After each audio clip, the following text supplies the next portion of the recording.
and just seeing how the process of oil was made, right? It was fascinating to me to see like how many like olives it took to like make olive oil, but then also to think of like the stone, like crushing these olives literally into pulp to be pressed. And it's like that significance, but also the analogy of like our own suffering, our own, like it takes something to get something. This is the In Your Favor podcast where I share lessons I've learned on my walk with Christ to help you navigate yours. Listen, we may not always get it right and we won't always have the answers, but trust it's working in your favor. Hey, y'all, and welcome back to the In Your Favor podcast.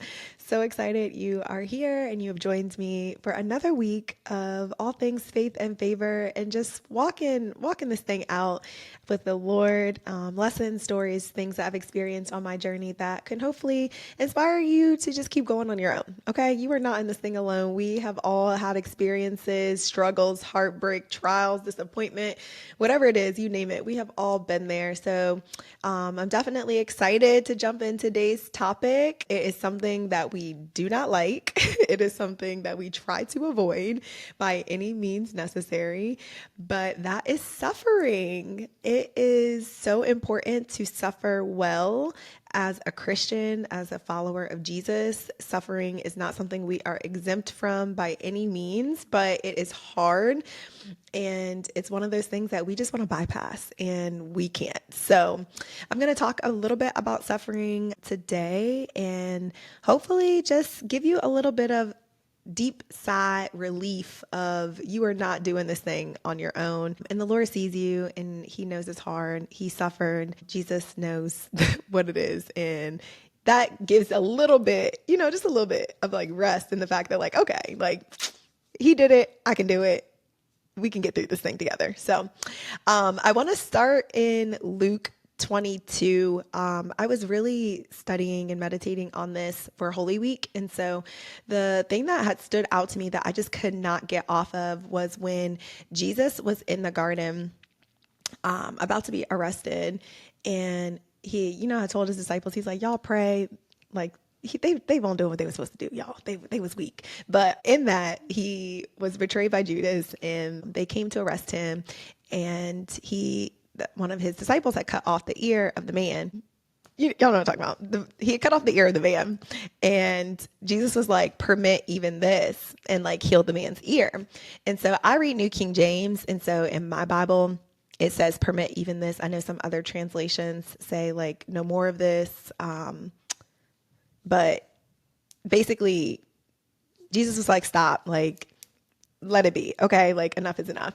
And so I was like, the fact that Jesus, right, has all power to escape this trial, he has all power to remove the suffering, the agony.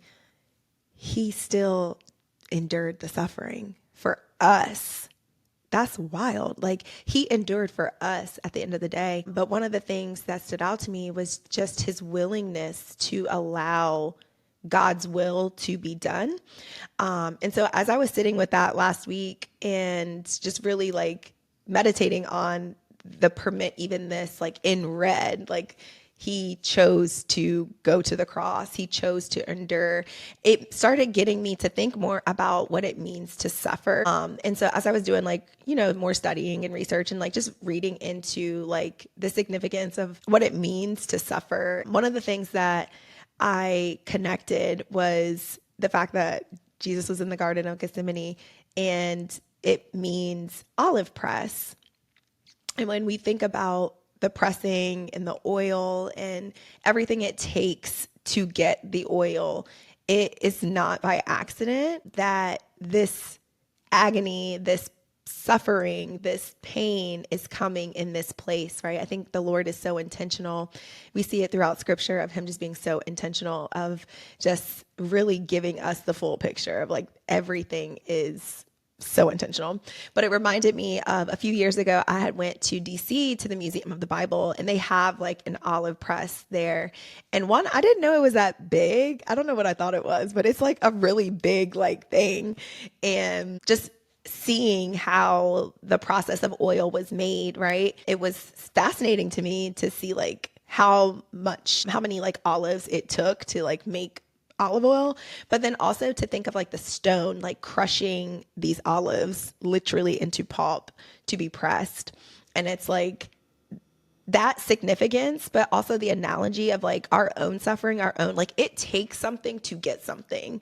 And I, again, was reflecting and like there have been so many moments in my life where I have begged God to take this cup from me. Like, Lord, I do not want to go through this. I am hurting. I am in pain. Like, please take away the loss, the pressure.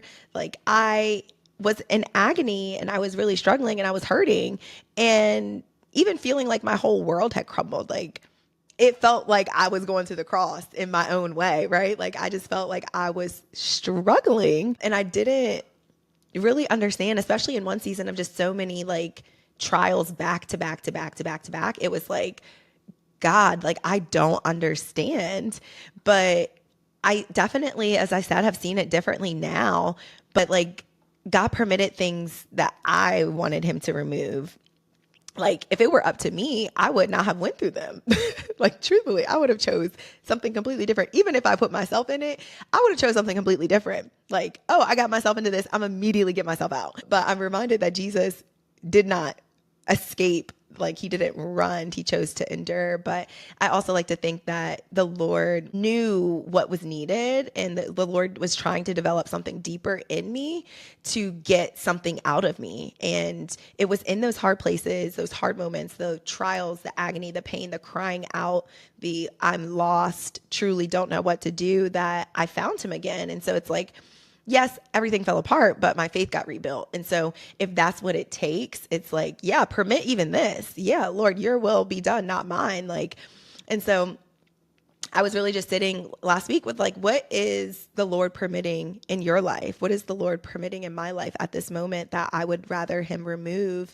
And then I just said, like, what are you trying to produce in me? Like, what is it that you are trying to get out of the situation? Because we know the oil requires the pressing. We know that there is a grinding down of these olives in order to get something out of it. And so Romans 8:17 says, like, if we are heirs of God and co-heirs with Christ, like, we will suffer like Christ suffered. Like we want to get around suffering a lot of the time, but the Bible has already told us that we will suffer. So it's like, yes, we're going to suffer. Yes, we'll be glorified with him, but we can't be glorified without the suffering. It's like, y'all, we got to go through it. And I really struggled with it for a long time of just being like, I don't want to though. Like, I just don't want to. But just understanding and learning that through it, there was something on the other side of it helped. But again, like I saw this quote. I don't remember where it was from. If you know, let me know. But it was like, life is experience forward. I think I was talking to somebody and they were telling me, I don't remember who it was. I'm sorry if it was you. But life is experience forward, but understood backwards. And so we may not know in the moment of why the suffering has to take place, and we may not know what is on the other side of it, but eventually we will see hindsight, right? Like eventually we will be able to be like, "Oh, that's what you were doing, Lord. That's what you had up your sleeve." Like, "Oh, bet. Like this makes so much sense." But in the moment, it doesn't feel like that. In the moment, it's hard, but how you show up in your suffering is also important. Like, are you nasty? Ew, like don't do that. Like don't be nasty.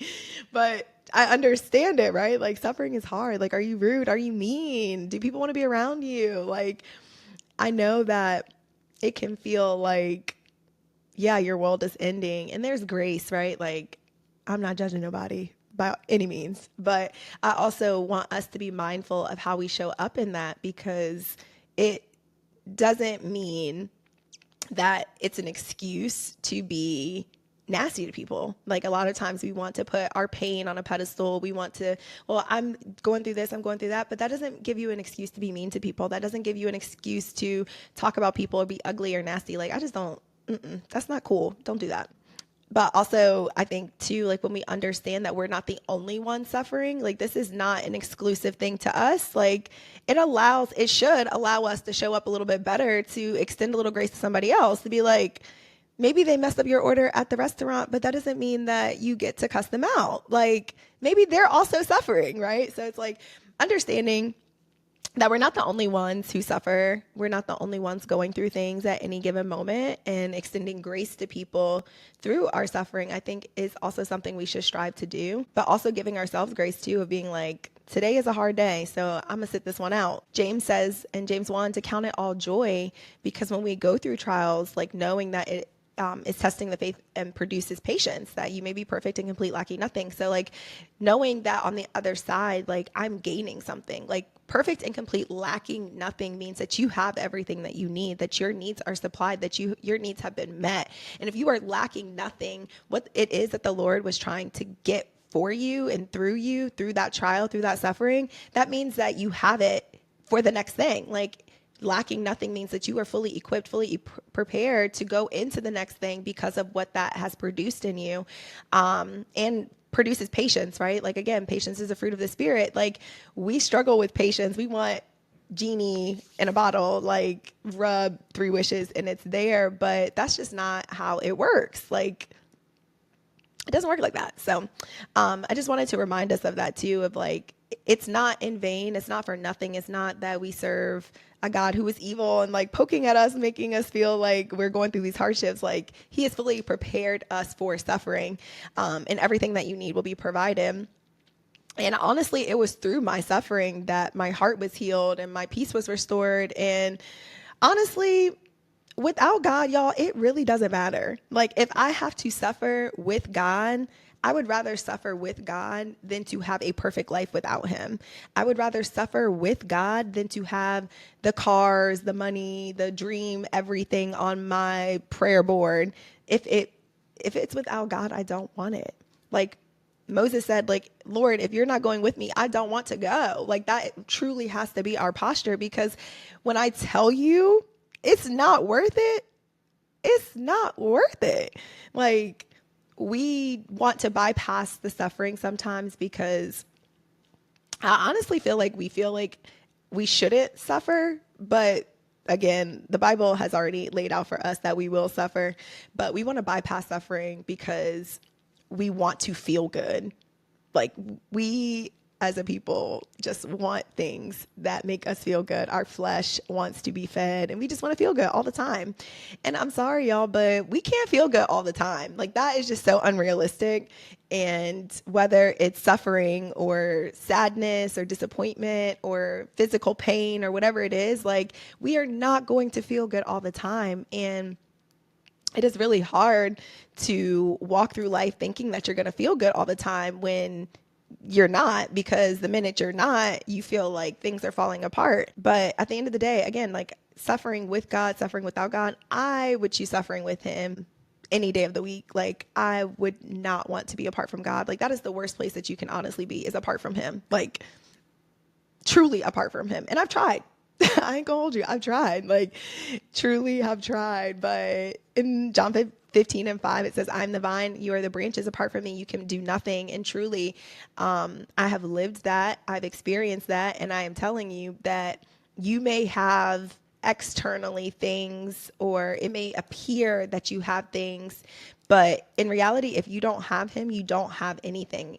Apart from me, you can do nothing. He meant what he said.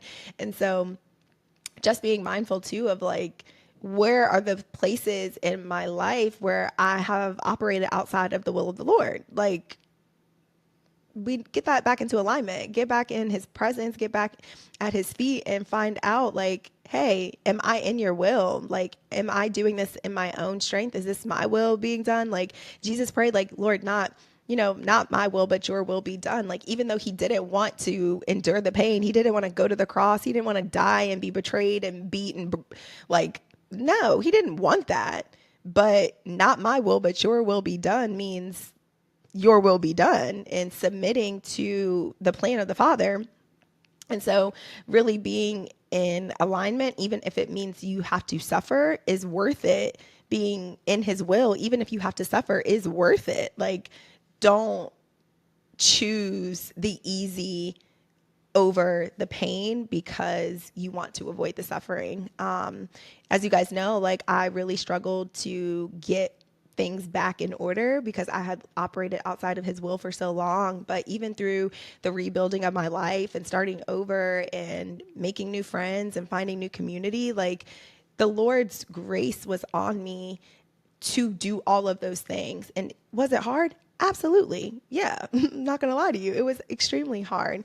But even though it was suffering in a sense of like getting through all of those things, like the grace that he provided, the way that he made, like he didn't leave me. He wasn't apart from me. Like we were still together and walking it together. And I was crying out to him and I was honest with him and all of the things. But again, like doing it with him was the key. And I think that that truly has been the biggest blessing in my life, is understanding that he made it very clear, like I can't do this life without him. And so just because you want, again, the easy out doesn't mean that that's the best thing for you. And being connected to the vine is the best place that you can truly be. And when I reconnected to God, when I reconnected to him and I was at his feet and crying out to him and was honest, and he was walking me through that thing and cleaning up my heart and doing all the work, like the roots began to go deep again. And I started to see the fruit.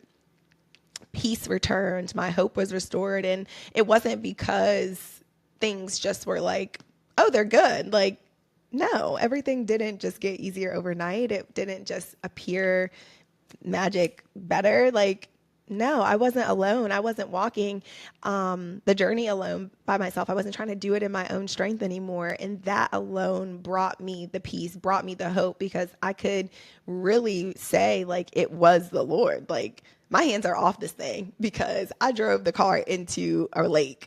Like, I truly was like, I'm not steering the wheel very well. So Jesus, take the wheel. And so like being able to acknowledge it, but also like look back and be like, wow, like thank you, God. Like the mercy and the grace that he showed me was phenomenal. Like I 12 out of 10 recommend, like give it to him and let him do his thing and take your hands up off of it. Whatever you are walking through, I promise you you're not doing it alone. Like again, like don't rush past the discomfort of the suffering, because it is producing something in you. It is getting you somewhere, even if it feels like right now that you're just like hurting and you're just stuck. Like it is producing something in you. And one example of it in my life on this journey was I had put so much into one of my friendships that it became a place of suffering, to the point where we could not get along. We were arguing. We ended up like not even talking to each other over something dumb, pride, which y'all, I've brought up pride a few episodes in a row now. So you know there's going to be an episode about pride. But we have become like really codependent on each other, and it just wasn't healthy. And so something so small blew up our friendship. Not even just friendship, like this was someone who was blood.